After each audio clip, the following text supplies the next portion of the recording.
এই মহল তৈরি হয়েছে রানীর মৃত্যুর পরে। সেটি রাজবাড়ির এক আলাদা কালো অধ্যায়। সেটাও জানবেন, তবে আগে সেই রানী মহলের গল্প থেকে ঘুরে আসা যাক। আজ তা যতটা ধূসর আর নীরব, তখন ততটাই ছিল রঙিন আর প্রাণবন্ত। এখান দিয়েই তখন রাজকীয় আচার ব্যবস্থা চলত।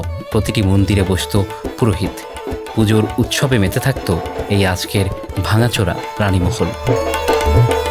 এখানকার অতিথি মহলেই এসে উঠতেন রাজকীয় অতিথিরা, প্রজাদের মধ্যেও আনন্দ। এই রাজবাড়ির ইতিহাসে এটাই ছিল প্রথমবার কোনো নারী একজন রানী পা রাখলেন।